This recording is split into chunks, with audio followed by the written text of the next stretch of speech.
So we've been talking about the concept of us putting together this network of support groups for home fellowships. And this being one of them, our new Bastrop location, and then Brenham and Elgin and Lockhart in the future. So we've been kind of battling back and forth. What do we call this thing? This men had kind of come to over the last weekend, and it was the idea of Abraham's 318 men.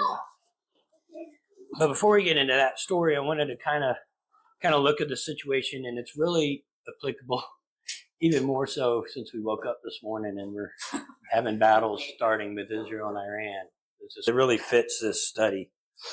We're familiar with the story of Lot and Sodom and Gomorrah, and how Abraham met the Lord at the Oaks of Mamre. And he sent his 3 men, the Lord did, with a mission to go find 50 righteous men just to save the 2 cities. I want to point out that they only found 1 righteous man, and that was Lot. And despite the bad situation that Lot was in Sodom and Gomorrah, we know that Lot was a righteous man, as we're told in 2 Peter 2:7.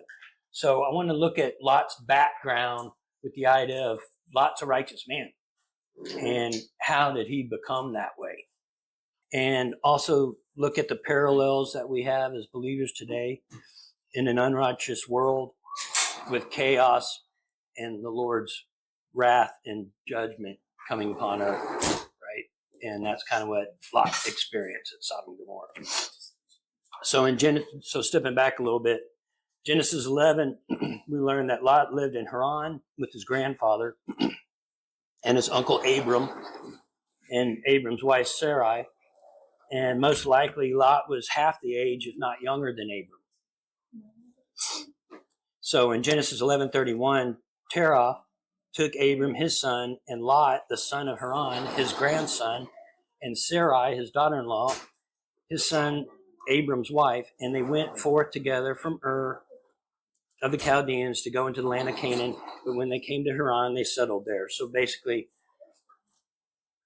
Lot was dwelling with his grandfather and Abram. They're all a part of the same tribe dwelling together here in Haran. And then in Genesis 12, Lot's a grown man, and he chooses to go with Abram, departing Haran. Genesis 12:4-5, when Abram went, as the Lord had told him, Lot went with him, and Abram, who was 75 years old when he departed from Haran, and Abram took Sarai his wife, Lot his brother's son, and all their possessions that they had gathered, and the people that they had acquired in Haran, and they set out to go to the land of Canaan. So again, Lot is sojourning with Abram and Sarai, and Lot during this whole time Lot is experiencing this with Abram. Abram is having encounters with God, and Lot's aware of all this. Lot's with him while Abram is having these encounters with God. In Genesis 12:7, then the Lord appeared to Abram, said, "To your offspring I will give this land." So he built there an altar to the Lord who had appeared to him. So again, how does he become a righteous man? Most likely he's being taught by Abram and his grandfather, and his parents passed down. And Lot is choosing, even though he could go out any way he wants, Lot is choosing to bind himself with Abram. And he's, like I said, he is with Abram experiencing this stuff that Abram is experiencing. And so much so that Lot chooses to go with him when God tells him to go forth. And then again, part of the other story is we know later on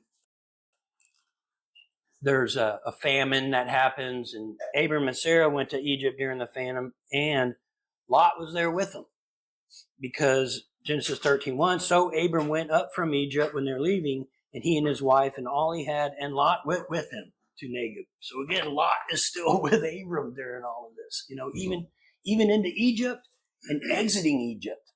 So now when they come out of Egypt,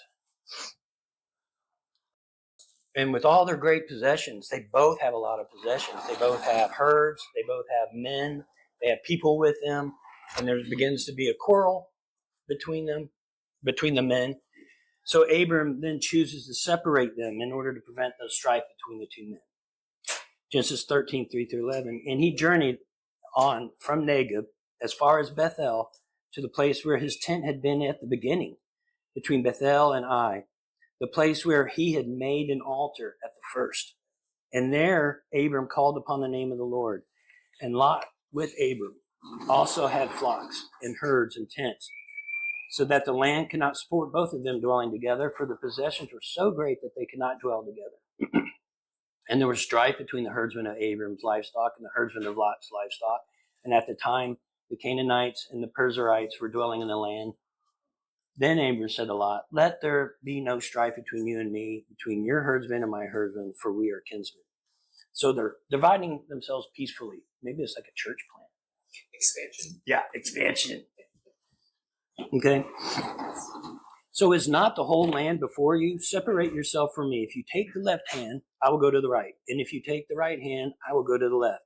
And Lot lifted up his eyes and saw that the Jordan Valley was well watered everywhere, like the garden of the Lord, like the land of Egypt, in the direction of Zoar. This was before the Lord destroyed Sodom and Gomorrah. So Lot chose for himself all the Jordan Valley, and Lot journeyed to the east. Thus they separated from each other. So think about this. Lot's dwelled with Abraham and Sarai his whole life, and he's been witnesses to Abraham's faith and encounters with God. Up to this point, he has willingly been living intentionally in the community and tribe with his uncle Abraham and Sarai. We now get some insight, though, into who Lot is and his character. So notice he chooses the Jordan Valley because of its lush bounty, that it was like Egypt. There's some security there in his mind, right? But really, he should have deferred to Abraham, being the older one. He should have deferred to his uncle. His uncle really deserved the first choice. But he chooses the easy path to go, like the land of Egypt. So this is the first of his bad decisions. The easy road isn't necessarily the right road, but it is human nature. So we're supposed to come out of Egypt, and here he's choosing a land that looks like Egypt because of the security. So Genesis 13, 12 through 18. Abram settled in the land of Canaan, while Lot settled among the cities of the valley and moved his tent as far as Sodom.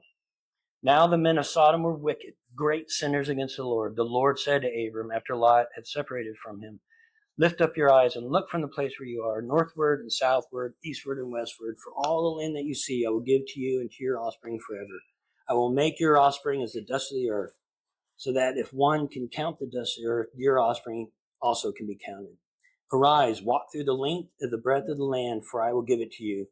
So Abram moves his tent and came and settled in the oaks of Mamre, which are at Hebron, and there he built an altar to the Lord. So we see Lot chooses a land that looks like Egypt, connecting himself with cities of men, pagans, unbelievers, and even goes so far as Sodom, that has a wicked reputation. Where in contrast, Abraham goes to Hebron, oaks of Mamre, still separating himself from the other nations around him, and builds an altar to the Lord. I mean, it's different than what Lot's doing. Yeah. It's not so bad that one goes east or west. It's how far he goes. To where he's dwelling with the cities, he's going to even where bad reputation is. I mean, he didn't have to go that far. He had the whole valley of the Jordan. But Lot begins to dwell among the cities of the valley, even as far as wicked Sodom. So was that a good choice for a righteous man to choose where to live? To take his wife and daughter to dwell in a place with such a wicked reputation? And Lot's decisions have put him into a compromising and dangerous environment. However, he is still a righteous man, tormented by the sin around him. Aren't we all? So again, I'm looking at Lot now as almost like the end time church. You know, we've gone astray. We've gone further in having the influences on the world around us where it becomes second nature. You know, we're normal. It's normalized. You know, we live around this sinful world around us. And it becomes customary even. But we're not going to go into Sodom and Gomorrah per se, but I'd like to point out what Peter says here, that 2 Peter 2, 6 through 9, because we're learning about Lot. if by turning the cities of Sodom and Gomorrah to ashes, he condemned them to extinction, making them an example of what is going to happen to the ungodly. And if he rescued righteous Lot, greatly distressed by the sensual conduct of the wicked, for as that righteous man lived among them day after day, he was tormenting his righteous soul over their lawless deeds that he saw and heard. And this is the key.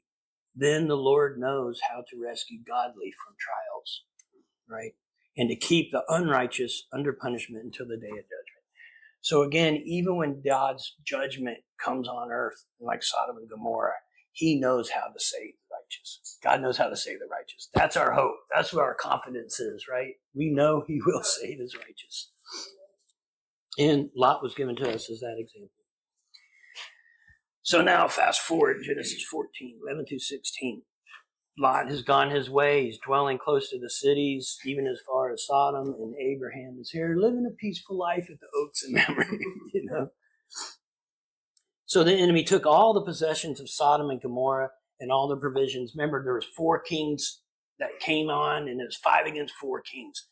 Somehow, Lot, and let's think about this today, he's put himself in a position that he's caught up with war going on around him, and he's gotten taken captive. Again, he's a righteous man, but he's put himself in the wrong position. He's put himself in a compromising position. And when war breaks out, captives are taken. He gets caught up in that. He gets caught up in that because of his decisions.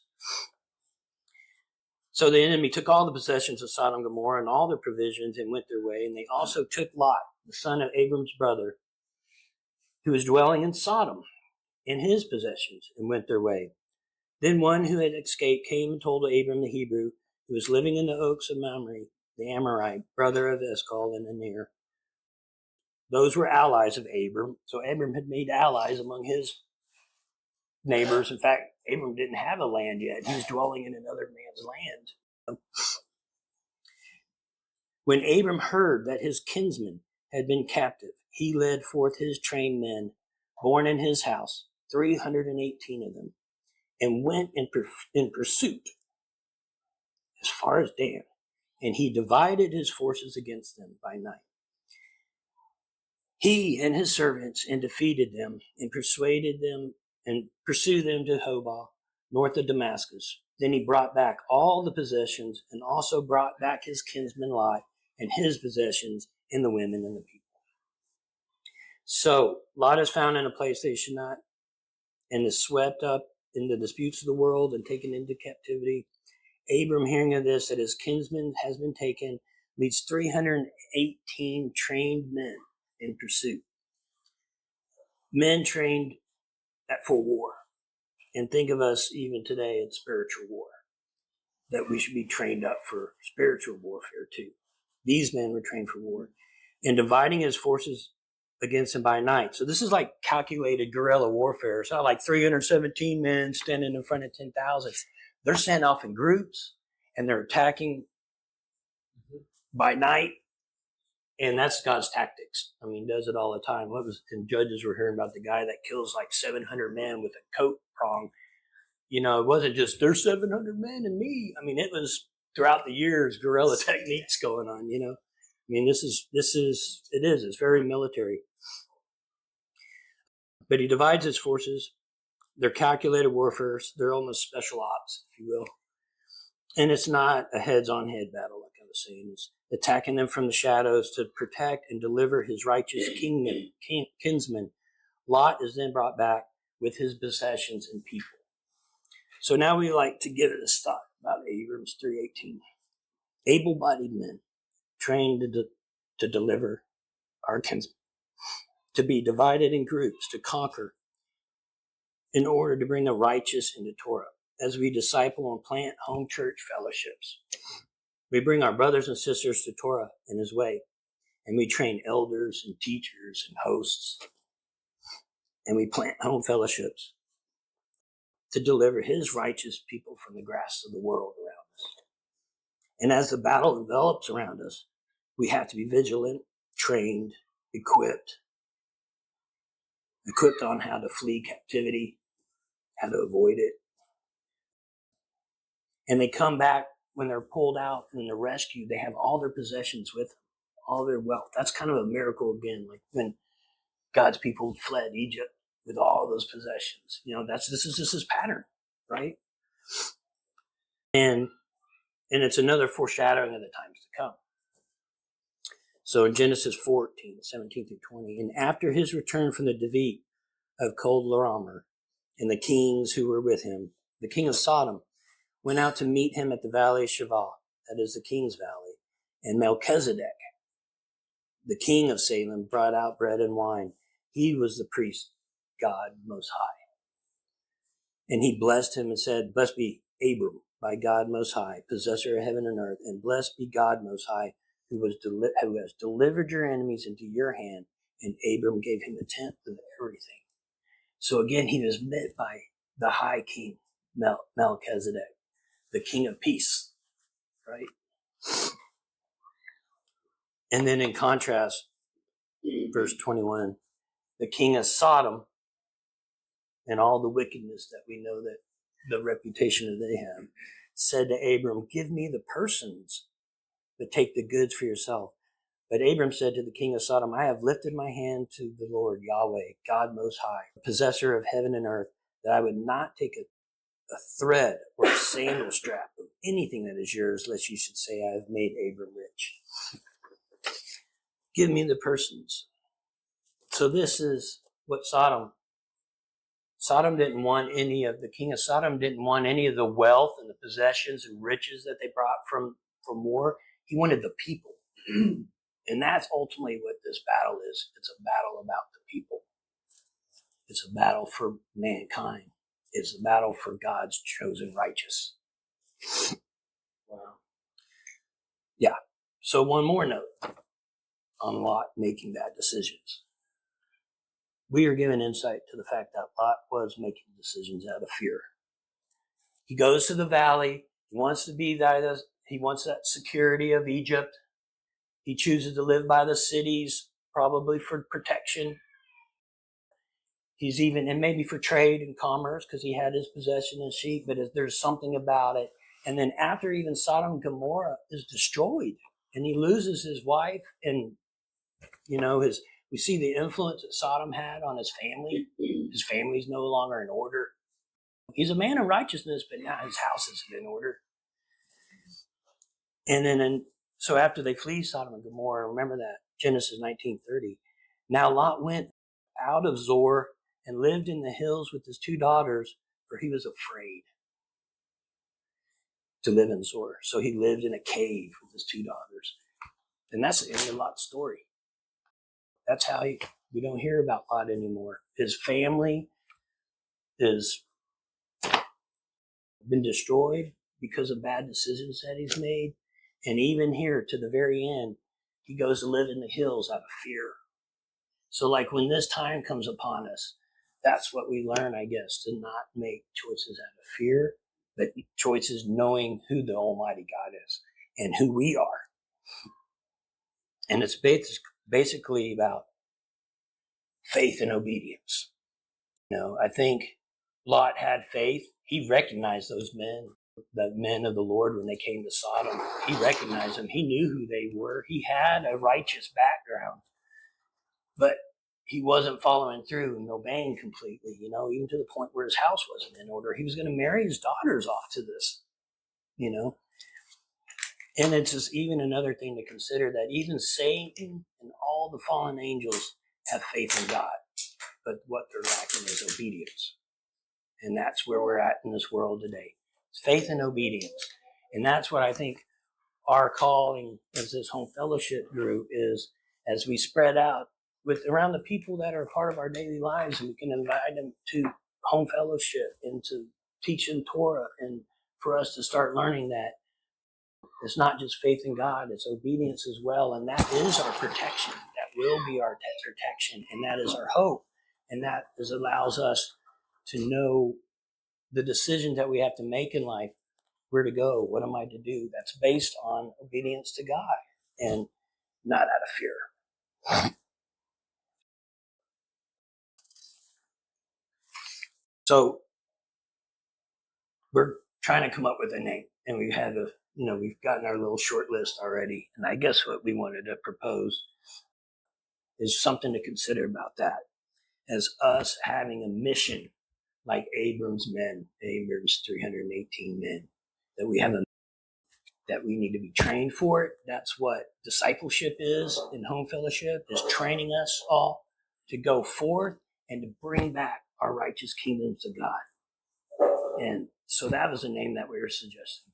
Abram's 318, that was the idea of it, that home fellowship is to create disciples for us to continue the kingdom of God and to bring our brothers out of this chaotic world that's going to be going on around us.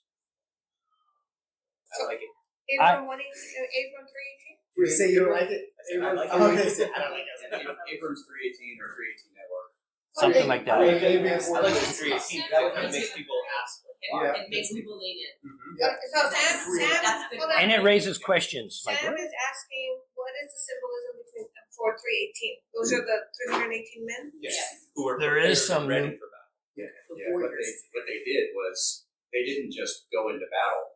They purposefully divided themselves. Divided in groups. Which is what our goal is. We want to train. We were trained men to follow Abraham. So we are adopted into Abram's household, just like these men were. And our job is to go out into the world, train others to be adopted members of Abram's household, so that they can go out and divide purposefully, not like church splits, but to propagate. It's divide and conquer. Yeah, we're dividing ourselves so we can conquer the enemy. And the enemy is not the church or the world even. That's not our enemy. Our enemy is, what Paul says, our battle is not against flesh and blood, but against spiritual things, principalities and powers of the air. And the deception We around are us. dividing against the forces of Kedar-Laomer, who in this story represents Satan and his minions who have seduced the world. So Abram didn't go into Sodom and conquer Sodom to take Lot back. That was Lot's choice. Rather, he waited until Lot was ready to be rescued, and then he went and divided his forces against the enemy, the real enemy, in order to rescue those who were willing to be rescued. And those who wanted to go back to Sodom went back to Sodom. I did want to mention something though that struck me when you were talking about what happened with Lot at the end of the story that we don't hear anymore about him. And that's something that I think is really relevant to what's going on in this movement for a very long time. But when you said that Lot goes live in a cave out of fear, one of the things that strikes me about that is he's isolating himself. Mm-hmm. And that's out of fear. He's not going to find other men like him. He's not going to propagate anything. He's like literally just like, I'm going to be by myself. And this is something that we have seen over and over. Too many people have been taken down this way, where they have a need to be right about everything maybe, and that isolates them, or maybe they're too proud to have mutual submission in their lives to one another, and they'll separate themselves over that. And it's like, there's too much of that going on, and too many people are being taken out in that way. And I think that just points even more to the need for a network, because, again, we see exactly that example with Lot, where he's like making his own decisions for better or for worse, and obviously mostly for worse.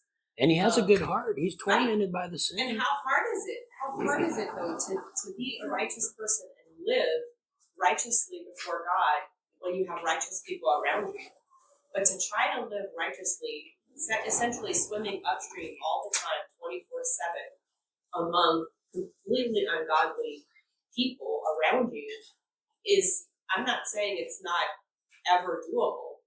It's just not what we're called to do. Like, there are some people probably who are called to do that at times, but we're not called to be without the people who can encourage us and edify us and like help us. And I think that's the thing that struck me the most when you mentioned that. I was like, this is what we're up against. It's exactly the thing that we've been seeing happen and what needs to stop. It needs to stop happening. There are two different ways that people tend to react to fear. And the fear that we mostly deal with in this movement is, I don't want to be deceived anymore. I've been lied to by everybody, and so we start throwing everything out. We we wall ourselves up in smaller and smaller spiritual ghettos until we're all by ourselves. The other end is, I'm afraid that I'm going to be deceived, so I'm going to run back to this religious group, and whether it's a church, Sunday church, or whatever it is you came from. I'm going to go back to this thing because then somebody can tell me what to believe. We're not doing either one of those. We are determined to be together with each other, and we are also determined to let each other be wrong about stuff. I mean, there are some things that we have to be united on, but we don't have to agree on everything, and it's okay. We got to be okay with that. So you got Lot who hides himself in a cave, or you've got Lot who goes and hides himself in Sodom. Neither one of those are where we're supposed to be. Our job is to create an alternative. Maybe it's not the most attractive place. We're out in the wilderness like Abram. But this is the place where we're supposed to be God's people, where we can be a shelter for people who are ready to be part of something better, part of the body of Messiah, and not be at odds with everybody. Mm-hmm.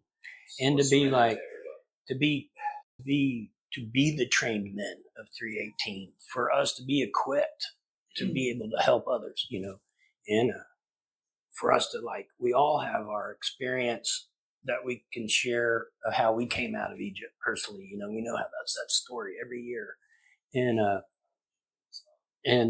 to also the fruit of the Spirit, the fruit of our body here is to see new and young families and to be successful and to have all of our houses in order, and for us to encourage each other and to build each other up. And that's our witness and our testimony. We're all broken people, but we're overcomers. We've overcome that. Yeah. Yeah. There was something else when we were talking about the king of Sodom wanting the people. We see that. There's a couple ways that I think we see that. We see a lot of the maybe apostate church. All they want is numbers. Right? All they want is bodies. All they want is people, and that gives them power because, of course, they get the tithes and stuff. But it's not what God wants. And then you have this kind of situation where it's like when Abraham when he wins in this situation, wins in this war, he's like, the men get the spoils, whatever, but they come out with Lot comes out with all this stuff essentially. And I know that God wants to provide for us, and I think that's all part of this stuff. But I also think about the possessions that we carry because of our experiences and the skills that we have. And it's like if we go out and we bring people into faith and obedience, the skills and the talents and all the things that they have come with them. And I think that's so important because also when you think about home fellowships and a network of home fellowships, there's shared skills and talents that can be beneficial to the broader body, where we see in a lot of organized church type situations where it's kind of top down leadership, a lot of people don't get to exercise their gifts. Yeah.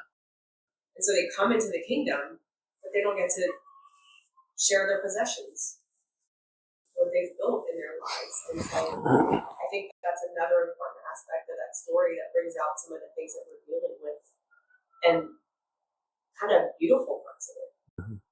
The really good parts of it.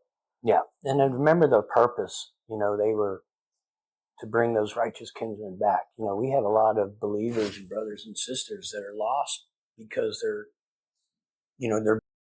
being deceived in things that are completely unbiblical, but they're God's children. And just doing more research, like we've been throwing all the names around, so we can't do a name that everybody else has used and stuff like that. Man, there is nothing on Abram's 318. I mean, even in YouTube, two things came up. One is like, that was ridiculous, but I was just like, man, no one is hitting on this at all. And I think it's our mission. It's a mission for the end times.